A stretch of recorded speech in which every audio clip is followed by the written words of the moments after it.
Bienvenue sur la chaîne de la parole, la chaîne de l'évangile du salut, dans Messianique TV, dans cette émission Salut pour tous. Amis internautes, amoureux de la parole, vous tous éparpillés à travers le monde, nous vous disons encore une fois de plus, merci pour le choix de cette chaîne. Nous continuons avec notre enseignement sur la divinité de notre Seigneur, ou l'unicité. Nous avons démontré, lors de notre émission passée, que pour bien maîtriser cette histoire, il faut commencer par les commencements. Et les commencements, je vous avais dit que Elohim, le Créateur, a jeté les reins sur la terre parce qu'il avait besoin d'un peuple qui pouvait, par lui, accomplir les desseins d'El Shaddai. Et ce peuple, c'est Israël, qu'il a choisi par les truchements du patriarche Abraham. Et quand il a choisi Israël, Israël devait aller d'abord dans la servitude, conformément à la promesse que le Créateur avait faite à Abraham. Et après la servitude, Elohim devait maintenant venir pour libérer ce peuple. C'est l'histoire de ce peuple en Égypte. Nous avons parlé aussi que lorsque le moment est arrivé, Elohim a écouté les cris de ce peuple, a écouté les souffrances de ce peuple en Égypte. Et il est descendu pour sauver, ou pour libérer, ou pour délivrer ce peuple, par les truchements de notre bien-aimé Moshe, que nous appelons Moïse. Nous avons démontré comment est-ce que Moïse est sorti avec ce peuple. Ce sont des histoires que vous connaissez. Mais nous voulons seulement vous donner des grandes lignes pour vous permettre de comprendre la matière. Et quand il a choisi ce peuple, nous avons trouvé que dans le désert, Elohim est venu dire à Moshe, dites à ce peuple que moi je suis l'unique. Avant moi, il n'a pas été formé de Dieu. Après moi, il n'y en aura point. Et hors de moi, il n'y a point de sauveur. À ce moment-là, El Shaddai commence à rééduquer son peuple qui venait fraîchement de l'Égypte. Or, vous savez qu'en Égypte, il y avait tellement beaucoup de divinités, mais Elohim ne voulait pas que son peuple puisse se mélanger ou puisse le mélanger, lui, avec toutes ces divinités-là. C'est comme ça qu'il a commencé à apprendre à ce peuple dans le désert qu'attention, comme vous sortez là, ne confondez pas les choses. Je suis l'unique. Avant moi, il n'a pas été formé de Dieu. Après moi, il n'y en aura point. Ok. Maintenant, nous allons attaquer le troisième chapitre. Y a-t-il trois personnes en Dieu? Ça, c'est la question que nous voulons nous poser. Y a-t-il trois personnes en Dieu? Si oui, qui est le Père? Qui est le Fils? Qui est le Saint-Esprit? Et comment agissent-ils? Comment ils agissent?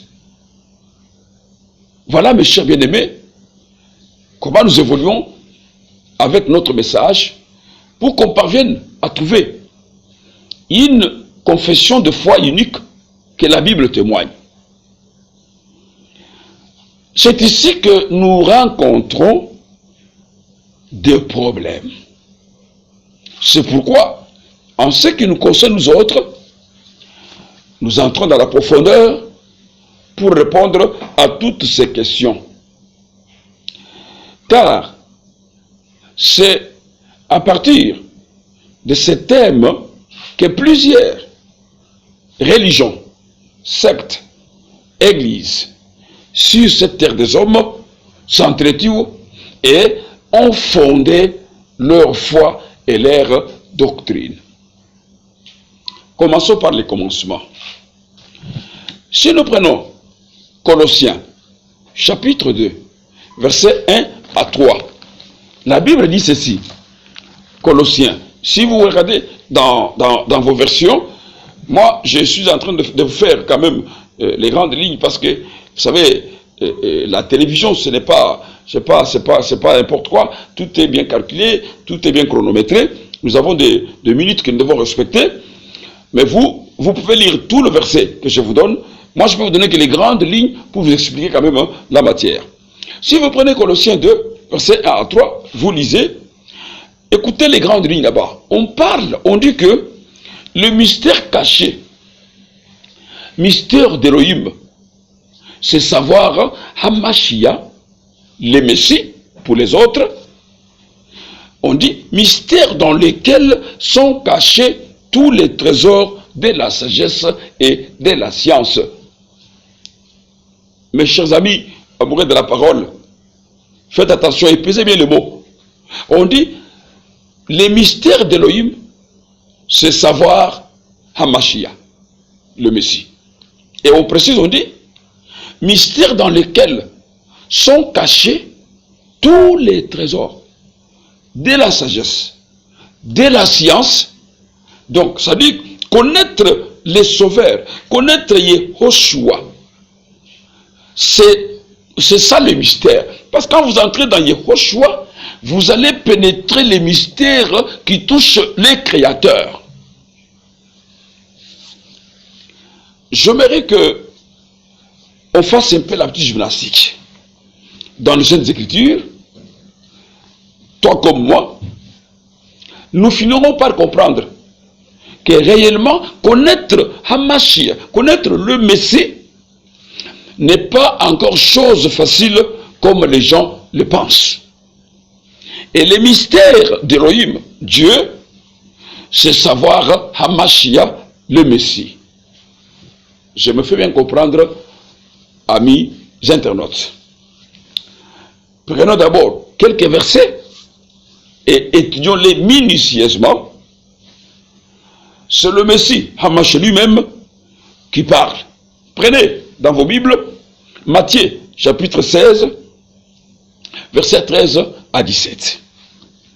Lorsque vous lisez dans vos versions, vous trouverez qu'il est arrivé un temps où Adonai, avec ses disciples, a voulu savoir si les mondes pour lesquels il était venu sauver les connaissaient.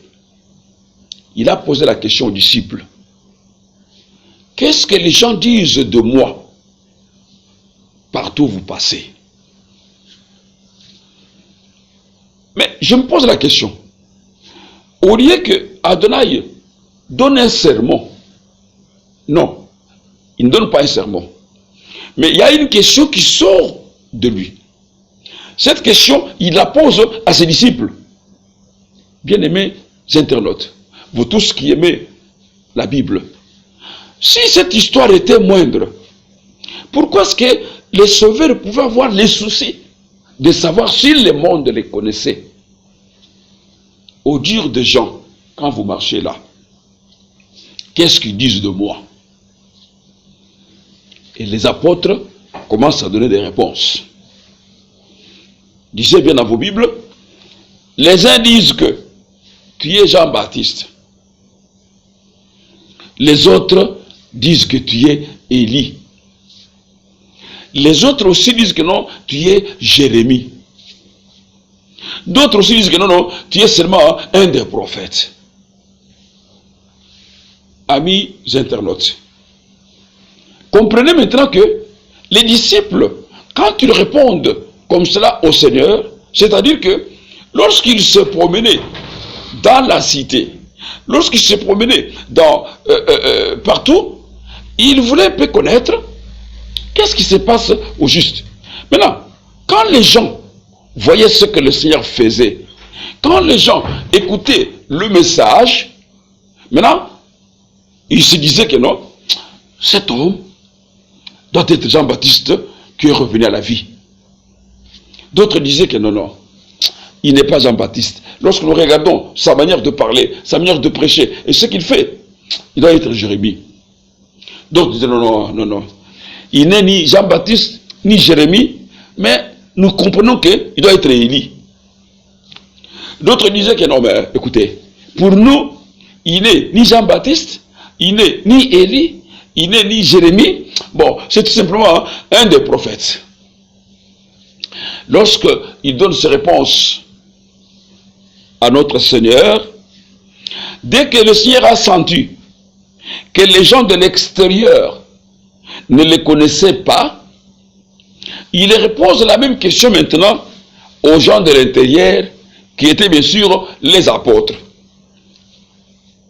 Matthieu, chapitre 16, versets 15 à 16. Écoutez maintenant, frères. Pierre prend la parole, parce qu'il a répondu. Et vous, qui dites-vous que je suis? Si les gens de l'extérieur ne me connaissent pas, ok, mais vous qui marchez avec moi, vous qui mangez avec moi, je suis qui par rapport à vous? Maintenant, la Bible dit que Pierre a pris la parole. Il lui a dit, tu es Hamashia. Parce que c'est comme ça que Pierre avait répondu. Pierre ne connaissait pas le français. Pierre, c'était un hébreu. Il a répondu que tu es Hamashia. C'est-à-dire que tu es le sauveur. C'est après que les Grecs traduira Hamashia par Christos. Et les Français nous donneront Christ. Les Latins nous diront Christus. Mais Pierre avait répondu, tu es Hamashia en hébreu. Ce qui veut dire, tu es le sauveur. Faites attention mes chers amis. Lorsque Pierre répond comme ça, directement, Adonai reprend la parole. Il dit, tu es heureux, Simon, fils de Jonas. Car ce ne sont pas la chair et le sang qui t'ont révélé cela, mais c'est mon Père. Si aujourd'hui, vous tous mes bien-aimés qui me suivez à travers le monde, si je vous posais la question, qui avait répondu à la question parmi les disciples? Je crois que tout le monde me dira que c'est Pierre. Mais la réponse est dans le verset. Parce que Adonai dit à Pierre, ce ne sont pas la chair et le sang qui t'ont révélé cela, mais c'est mon Père. Ah, ça c'est formidable. Ce ne sont pas la chair et le sang qui t'ont révélé cela, mais c'est mon Père qui est dans les cieux. Alors, si je vous demandais qui a répondu à la question, vous trouverez que beaucoup de gens vont dire, c'est Pierre, c'est Pierre, c'est Pierre. Et pourtant, Pierre n'a pas répondu à la question. Parce que le Seigneur lui dit que ce ne sont pas la chair et les sangs qui t'ont révélé cela. Tu vois, le maître, au lieu de parler directement, il faisait des tournures. Alors il faudrait maintenant être spirituel pour bien comprendre maintenant les tournures. Quand il dit, ce ne sont pas la chair et les sangs, il veut dire quoi? Ce n'est pas toi, homme, Pierre, constitué du sang et de la chair, qui pouvait me connaître. Mais on t'a fait une révélation. On t'a ouvert les yeux. Et moi, je confirme que Pierre n'a pas répondu à la question. Bien-aimés internautes, si vous comprenez très bien là-bas, essayez un peu de réfléchir. Il y a deux camps. Le premier camp, c'était les gens de l'extérieur. Et ces gens-là ne connaissaient pas le Seigneur. Parce qu'ils avaient plusieurs connaissances sur sa personne. Pourquoi? Certaines personnes disaient Jean-Baptiste. D'autres disaient non, Élie. D'autres aussi, Jérémie. D'autres, l'un des prophètes. Donc vous comprenez que les camps de l'extérieur n'avaient pas la connaissance exacte de notre Seigneur. Deuxième camp, c'était les camps des disciples. En tout cas, nous devons nous poser la question, comme je l'ai dit au début, est-ce que Pierre a-t-il répondu à la question? À la lumière de ce que nous sommes en train de voir, à la lumière des Écritures, nous disons non. Pourquoi? Parce que la réponse est dans le verset 17. Car ce ne sont pas la chair et le sang qui t'ont révélé cela, mais c'est mon Père qui est dans le ciel. La chair et le sang, c'est l'homme, comme je vous l'ai dit. Parce que l'homme est constitué par la chair et par le sang. Donc, Adonai, notre Seigneur, voulait dire à Pierre que toi, en tant qu'homme, en tant qu'humain, tu ne peux pas me connaître. Mais la réponse vient du Père. Et le Seigneur précise bien que c'est mon Père qui t'a révélé. Donc, il s'agit de la révélation. Comme les gens de l'extérieur n'étaient pas révélés, ils ne pouvaient pas connaître le Seigneur. Les gens de l'intérieur ont eu la grâce d'avoir la révélation. Mais ce n'est pas Pierre en tant qu'humain qui pouvait connaître le Seigneur. Alors, si je vous posais la question, vous tous qui me suivez maintenant, dans ces deux camps, quel est le camp qui a connu le Seigneur? Nous répondons, sans mâcher les mots, qu'aucun camp ne l'a connu. Et nous allons justifier cela avec une autre écriture. Mais évoluons d'abord. Nous touchons le troisième camp, les camps des intellectuels, les camps des théologiens, les camps des philosophes. Matthieu 22, versets 41 à 46. Si vous lisez avec moi dans vos Bibles, là, le Seigneur trouve les pharisiens assis. Il pose la question aux pharisiens. Que pensez-vous de Hamashi? De qui est-il fils? Il y a des questions là-bas. Que pensez-vous de Hamashi? C'est une question. De qui est-il fils? Deuxième question. Lisez bien dans vos versions, mes chers amis. Matthieu 22, 41 à 46. Les pharisiens se regardent. Ils se disent, mais comment? Cet enfant veut jouer avec nous? Nous connaissons bien la Torah. Nous connaissons bien la promesse de notre Père. Il avait promis que vraiment Hamashiach viendra. Il viendra de la postérité de David. Comment il peut nous poser une question comme ça? Bon, nous allons lui répondre. Ils ont sauté la première question. Que pensez-vous de Hamashiach? Ils n'ont pas répondu. De qui est-il fils? Comme c'était facile, ils ont répondu de David. Mais si je vous demandais aujourd'hui, est-ce que cette réponse était mauvaise ou était bonne? Tout le monde va dire qu'elle était bonne parce que réellement, le Messie devait venir de la descendance de David. Ok, je vous dirais aussi que la réponse est correcte.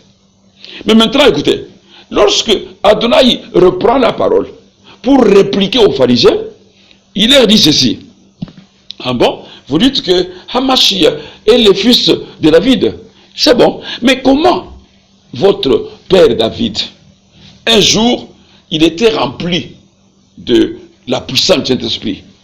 Il a commencé à parler par l'Esprit en disant que il a vu Hamashiach dans son trône, le Seigneur à côté de son Seigneur. Il disait, assis-toi à ma droite jusqu'à ce que je fasse de tes ennemis ton marchepied. Mais si David, que vous dites aujourd'hui être le père de Hamashiach, avait vu Hamashiach dans sa gloire et il avait clamé, mon Seigneur, comment se fait-il maintenant que ce Hamashiach-là devient le fils de David? Mes amis, réalisez bien la Bible. La Bible nous dit ceci. Nul ne put lui répondre un mot. Et depuis ce jour-là, personne n'osa plus lui proposer des questions. Ça veut dire quoi? Les pharisiens ont réfléchi en se disant, mais comment? Nous, on croit que Hamashiach est le fils de David. Mais d'après la manière dont lui nous explique la chose, ce qui montre que Hamashiach vit avant David. Mais maintenant, si Hamashiach vit avant David, comment David pouvait devenir maintenant, je dis, son père? Ils ont compris que la question était difficile. La Bible dit que nul ne put lui répondre un mot. Mes amis, nous sommes arrivés maintenant au troisième camp. Les camps des intellectuels. Les camps de ceux qui maîtrisent la parole, la Torah. Écoutez, ils avaient une connaissance superficielle, une connaissance charnelle. Mais quand Adonai leur a fait voir que David a vu Hamash dans sa gloire et il a crié par l'esprit en l'appelant son Seigneur. Comment Hamash pouvait devenir enfant de David et les pharisiens n'avaient pas de réponse. Alors vous comprenez que nous avons 3 camps maintenant. Ok. Tous les 3 camps ne connaissaient pas le Seigneur. Et cela confirmé par Luc 10, 22. Luc 10, 22 dit ceci. Personne ne connaît qui est le Fils, si ce n'est le Père, ni qui est le Père, si ce n'est le Fils, et celui à qui le Fils veut le révéler. Donc là maintenant, nous allons englober presque tout ce que je viens de dire. Personne ne connaît qui est le Fils, si ce n'est le Père. Matthieu 16, 17. Ni qui est le Fils, si ce n'est le Père. Ni qui est le Père, si ce n'est le Fils. Luc 10, 22. Et à qui le Fils veut le révéler. Donc vous comprenez, mes chers amis, que connaître cet homme, ce n'est pas donné à n'importe qui. Pour que le monde connaisse le Fils, ça doit être le Père qui doit révéler. Pour que le monde connaisse le Père, ça doit être le Fils qui doit révéler. Donc, en d'autres termes, le Père révèle le Fils révèle le Père. Alors, vous comprenez que l'humanité tout entière, pour que cette humanité connaisse le Père, il faut que le Fils révèle. Pour que l'humanité connaisse le Fils, il faut que le Père révèle. Donc, donc les mystères là, la connaissance là, se trouve qu'entre Fils, Père, Père, Fils. En dehors de Fils, Père, Père, Fils, personne autre, même s'il est qui, il ne peut pas connaître la divinité. Alors, je voudrais vous laisser sur votre soif pour que, lors de notre émission prochaine, nous puissions continuer avec cette matière qui est vraiment très capitale et une matière salutaire pour ceux qui veulent vraiment suivre ça. Au nom de toutes les techniques qui m'accompagnent, et à mon nom personnel, je vous dis encore au revoir, qu'Adonai vous bénisse et à la prochaine.